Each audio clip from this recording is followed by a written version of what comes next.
અધ્યાય બીજો, વર વગરની વહુની કથા. સૂત પુરાણીના આ વચનો સાંભળી બધા તેમને ધન્યવાદ આપવા લાગ્યા. કથા કહેવામાં કુશળ એવા મહાન જ્ઞાની સૂત પુરાણી પાસેથી પોતાને કથા સાંભળવા મળશે એમ જાણીને તેઓ બધા ખુશ થયા. શૌનક મુનિ બોલ્યા, શ્રી વ્યાસ મુનિના આપ શિષ્ય છો? તેમની પાસેથી આપે સાંભળેલ કોઈ કથા અમને કહો, જેનાથી અમારું ચિત્ત પવિત્ર અને પ્રસન્ન બને. આથી સૂત પુરાણી બોલ્યા, હે મુનિ શ્રેષ્ઠો, તમે ઉત્તમ હોવા છતાં મને ભગવત કથા કહેવાનું કહો છો, તો મેં શ્રી વ્યાસજીના મુખેથી જે સાંભળ્યું છે તે મુજબ હું તમને કહું છું. તેમણે કથાનો આરંભ કરતા કહ્યું, બ્રહ્માજીના પુત્ર નારદજી એકવાર અલકનંદા ગંગાજીના કિનારે આવેલા બદ્રીનારાયણ આશ્રમમાં પધાર્યા અને નારાયણને નમસ્કાર કરીને કહેવા લાગ્યા, આપ સત્ય સ્વરૂપ અને કૃપાનિધિ છો. આ સત્યના પ્રતાપે આપ જગતનું પાલન પોષણ કરી રહ્યા છો. આપ સાક્ષાત નારાયણ હોવા છતાં તપશ્ચર્યા કરી મૃત્યુલોકના માનવીઓને બોધ આપો છો, પરંતુ હજુ તેમને બોધ લાગ્યો હોય એમ તેમ લાગતું નથી.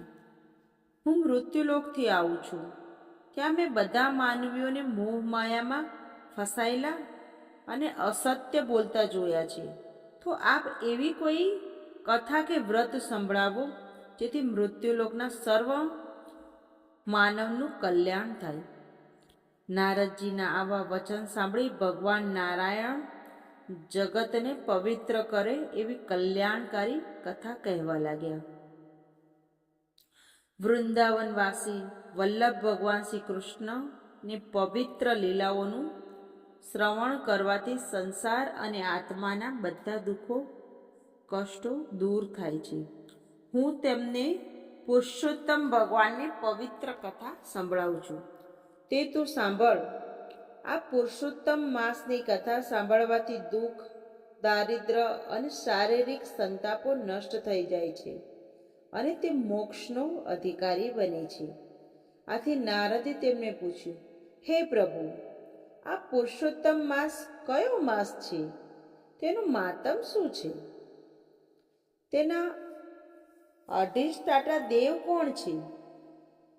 આ બધી બાબત વિસ્તારપૂર્વક મને કહો. સૂત પુરાણીએ આગળ કહ્યું, હે મુનિ શ્રેષ્ઠો, નારદજીનું આ નિવેદન સાંભળીને ભગવાન નારાયણે કહ્યું, હે નારદ, પુરુષોત્તમ એ એક મહિનાનું નામ છે.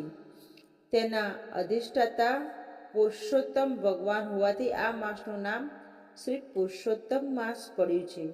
આ માસમાં વ્રત, તપ અને દાન કરવાથી પુરુષોત્તમ ભગવાન સંતુષ્ટ થઈ અનંત ફળ આપે છે.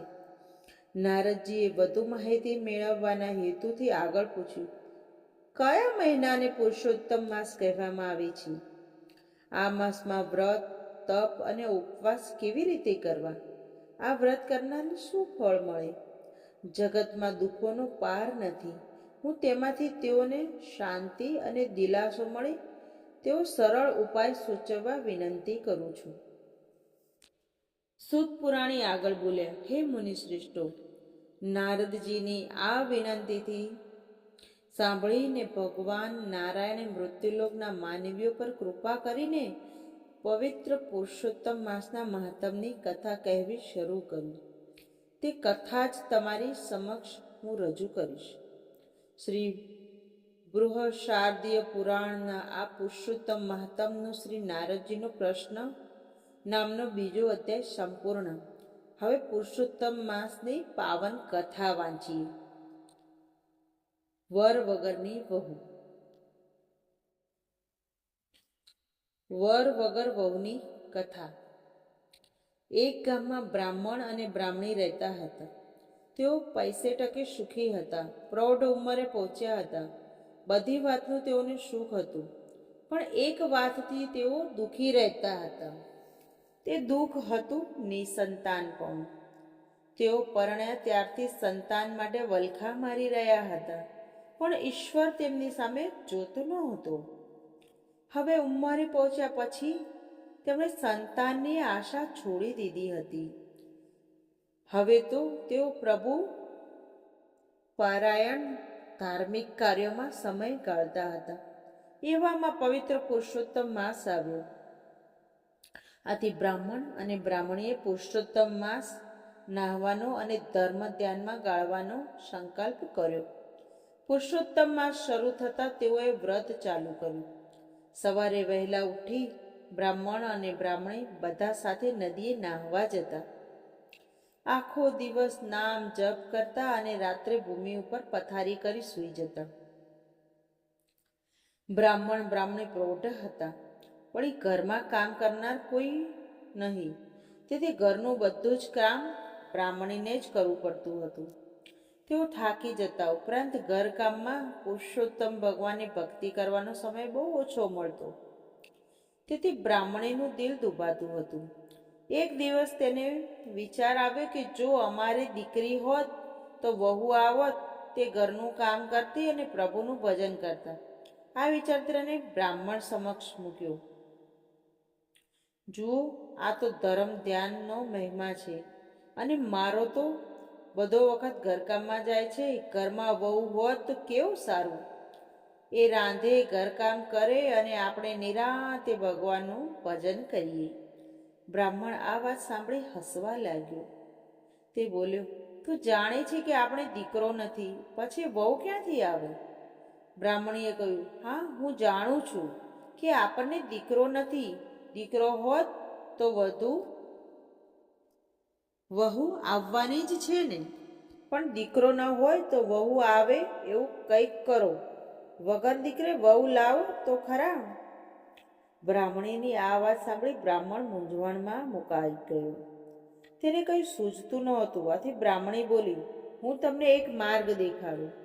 તમે બહાર ગામ ઉપડો અને કન્યા શોધી કાઢો.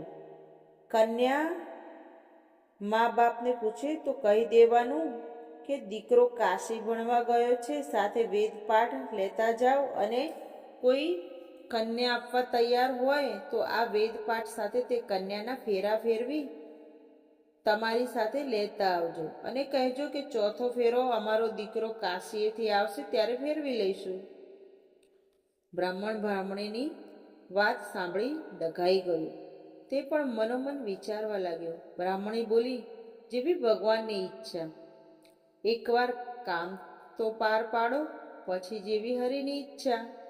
બ્રાહ્મણ તો બીજે દિવસે સવારના પોરમાં ખભે ખડીઓ ભરાવીને પુત્ર વધુની શોધમાં નીકળી પડ્યો. ચાલતા ચાલતા જે ગામ આવે અને ત્યાં બ્રાહ્મણનું ઘર નજરે પડે ત્યાં કન્યાની ભાળ કાઢતો.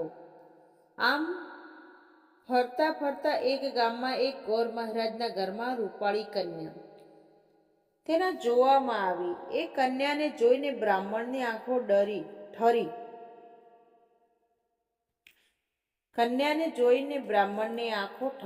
ઠરી. તેને જોઈ બ્રાહ્મણને ઘણો આનંદ થયો. તેના મનમાં થયું કે જો આવી વહુ ઘરમાં હોય તો ઘર દીપી ઉઠે. બ્રાહ્મણે ગોર મહારાજ આગળ સગપણની વાત કાઢી. ગોર મહારાજે કહ્યું, તમારી વાત માન્ય રાખું છું, પણ મૂર્તિઓ જોયા વગર સગપણ કેવી રીતે થાય? મેં છોકરાને લઈને અહીં તમારા છોકરાને લઈને અહીં આવો. અગર હું ત્યાં આવીને છોકરાને જોઈ લઉં, પછી સગપણ નક્કી કરીએ. બ્રાહ્મણ મૂંઝાયો, છતાં હિંમત એકઠી કરીને બોલ્યો, ભાઈ, વાત તો એમ છે કે મારો દીકરો કાશીએ ભણવા ગયો છે. તે ભણીને પાછો આવતા વાર લાગે તેમ છે. જો તમે કબૂલ થતા હોવ તો હું પોથી લાવ્યો છું. તેથી તેની સાથે આપણે તમારી દીકરીના 3 ફેરા ફેરવી દઈએ, અને ચોથો ફેરો મારો દીકરો કાશીએથી આવશે ત્યારે અમે ફેરવી દઈશું. ગોર મહારાજે વિચાર્યું, બ્રાહ્મણનું ઘર પૈસે ટકે સુખી છે. દીકરો કાશીએ ભણવા ગયો છે, તેથી તે પણ વિતરાન થઈને જ આવશે. ઘરમાં પ્રૌઢ પતિ પત્ની જ છે. આવું બધી રીતે યોગ્ય ઘર મળે છે તો મોં ધોવા શા માટે જવું? આમ વિચારીને ઘરમાં જઈને પત્ની બધી વાત કરી. તેમની પત્ની પણ તેમની વાતમાં સંમત થઈ. ગોર મહારાજે બહાર આવી બ્રાહ્મણને કહ્યું, અમે અમારી દીકરી તમારા દીકરા સાથે પરણાવવા તૈયાર છીએ. ઘડિયા લગ્ન લીધા. પોથી સાથે 3 ફેરા ફેરવીને ગોર મહારાજે પોતાની કન્યા બ્રાહ્મણ સાથે સાસરીએ વળાવી. બ્રાહ્મણ તો પુત્ર વધુને લઈને ઘેર આવ્યો. બ્રાહ્મણને રૂપાળી કન્યા જોઈને આનંદનો પાર ન રહ્યો. વહુના લક્ષણ 12માં એક કહેવત મુજબ વહુએ ઘરમાં પગ મૂકતા વેત બધું કામકાજ ઉપાડી લીધું. બ્રાહ્મણી તો નિરાંત થઈ. એ તો સુખે પ્રભુ ભજન કરવા લાગી. વહુને ઘરની ચાવીઓ સોંપી. એક દિવસની વાત, બ્રાહ્મણી નદીએ સ્નાન કરવા ગયા હતા. વહુ ઘરમાં રસોઈ કરતી હતી. ત્યાં પડોસણ દેવતા લેવા આવી. ઘરમાં રૂપાળી વહુને જોઈને એના આશ્ચર્યનો પાર ન રહ્યો. તે પૂછવા લાગી, તમે કોણ છો? આ ઘરમાં મેં તમને પહેલી વાર જોયા. તમે બ્રાહ્મણીના કોઈ સગા થતા લાગો છો. આ તો તમને પહેલી વખત અહીં જોયા, એથી પૂછું છું. વહુ બોલી, તમને ખબર નહીં હોય કે હું આ ઘરની વહુ. મારા સસરા પોતી સાથે 3 ફેરા ફેરવીને અહીં મને લાવ્યા છે. મારા પતિ કાશીએ ભણીને આવશે એટલે 4થો ફેરો ફરી લઈશ. આ સાંભળી પડોસણ ખડખડાટ હસવા લાગી. તે બોલી, બહેન, આ બ્રાહ્મણી કોઈ સંતાન જ નથી. તેઓ તો વાંજ્યા છે. પડોસણની વાત સાંભળી વહુનું કાળજું ચીરાઈ ગયું અને એ રડવા લાગી. થોડી વારે બ્રાહ્મણીની નદીએથી નાહીને પાછા આવ્યા.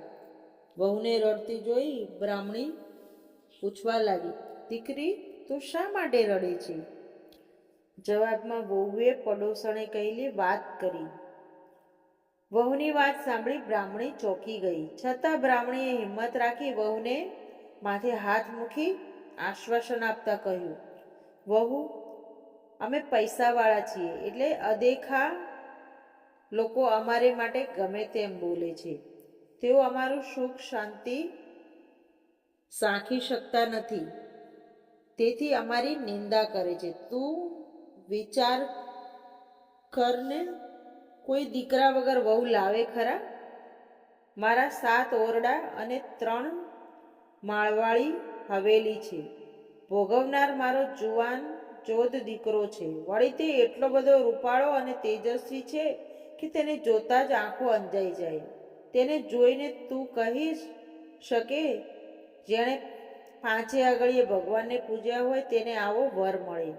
મારો દીકરો તો કાશીએ ભણવા ગયો છે, માટે એ ભણી ગણીને પાછો આવે ત્યાં સુધી તને એકલું ન લાગે એટલા માટે લે આ 7 ઓરડાની ચાવીઓ. દરેક ઓરડામાં ખાવા પીવા અને શણગારની વસ્તુઓ પડી છે. ખાઓ પીઓ અને પહેરો ઓઢો. પણ એક વાતની યાદ રાખજે કે 7મો ઓરડો ઉઘાડશો નહીં. વહુએ હવેલીના 3 માળ જોયા હતા, પણ તેમાં 7 ઓરડા બંધ હતા. તેના દરવાજાને મોટા તાળા મારેલા હતા. આથી તે વિચાર કરતી કે આ 7 ઓરડામાં એવું તો શું હશે કે તેને બંધ જ રાખવામાં આવે છે, ક્યારેય ઉઘાડવામાં આવતા નથી. વહુ પાસે 7 ઓરડાની ચાવીઓ આવી એટલે તેના મનમાં ધરપત રહી નહીં. એક દિવસ બ્રાહ્મણી દેવદર્શને ગયા. ત્યારે વહુએ પહેલો ઓરડો ઉઘાડ્યો તો એમાં મીઠાઈ પકવાન જોયા. બીજા ઓરડામાં હીરચીર જોયા.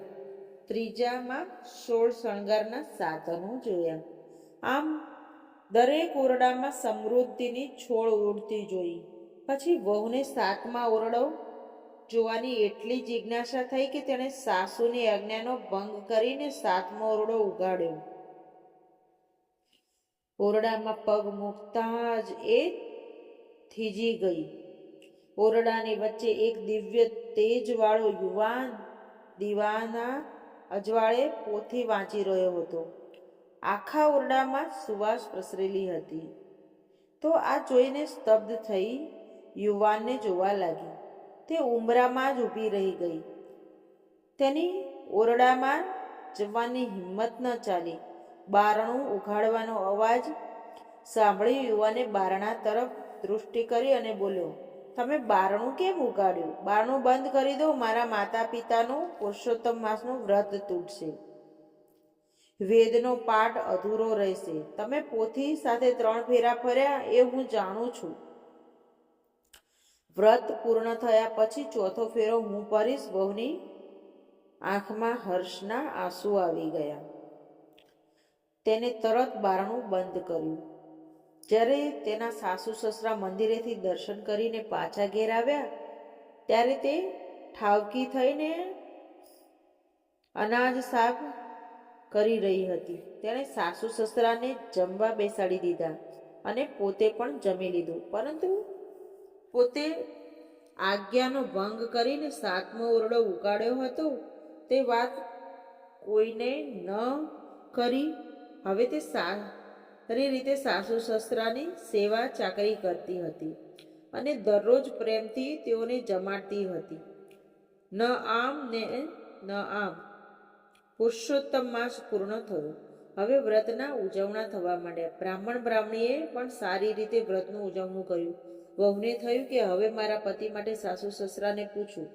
તેણે સાસુ સસરા પાસે જઈને પૂછ્યું, પુરુષોત્તમ માસ પૂરો થયો, તેનું ઉજવણું પણ થઈ ગયું. તમારા દીકરાને બોલાવો એટલે હું તેમની સાથે 4થો ફેરો ફરી શકું. વહુની વાત સાંભળી સાસુ સસરા પરસેવે રેબઝેબ થઈ ગયા. દીકરો તો હતો નહીં, લાવવો ક્યાંથી?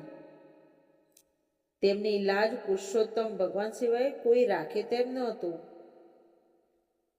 મારા દીકરા સાથે 4થો ફેરો ફેરવીશ. તેમણે વહુને કહ્યું, વહુ તમે ફિકર ન કરો, થોડા જ દિવસમાં મારા દીકરા સાથે 4થો ફેરો ફેરવીશ. હવે બહાનું કઢાય તેમ નહોતું. આબરૂ જવાની ઘડી આવી પહોંચી હતી. તેઓ પુરુષોત્તમ ભગવાનને યાદ કરી સહાય કરવા મનમાં ગણગણી રહ્યા હતા. સાસુ સસરાએ મૂંઝાતા જોઈ વહુ બોલી, તમે આમ મૂંઝાઓ છો શા માટે? તમારા દીકરાને બોલાવું છું. બ્રાહ્મણ બ્રાહ્મણી ચકિત થઈ અને એકબીજા સામે તાકી રહ્યા. તેમને લઈને વહુ 7મા ઓરડા આગળ આવી અને બારણું ઉગાડ્યું તો ઓરડામાંથી તેજસ્વી પુરુષોત્તમ ભગવાન બહાર આવ્યા. યુવાનનું તેજસ્વી રૂપ જોઈને બ્રાહ્મણ બ્રાહ્મણી સમજી ગયા કે આ યુવાન તેજ પુરુષોત્તમ ભગવાન છે. તેમના વ્રતના પ્રભાવે પ્રસન્ન થઈ આ લીલા તેમણે કરી છે. તેઓ સ્વયં તેમના પુત્ર તરીકે પ્રગટ થયા છે. ભક્તની લાજ રાખવા તેઓ સ્વયં પધાર્યા છે. બ્રાહ્મણ બ્રાહ્મણી તેમના પગમાં પડ્યા અને ગળે લગાવ્યા. વહુ પણ યુવાનને પગે પડી. તે જ દિવસે બ્રાહ્મણના ઘરે ચોરી રચાઈ. ચોરીમાં ગોર મહારાજે હસ્તમેળાપ કરાવેલી 4થો ફેરો ફેરવ્યો.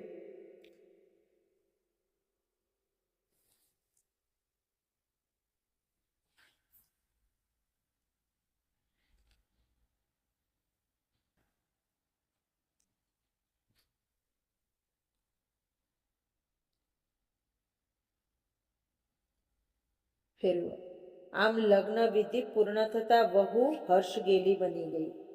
બ્રાહ્મણ અને બ્રાહ્મણી પણ હર્ષ પામ્યા.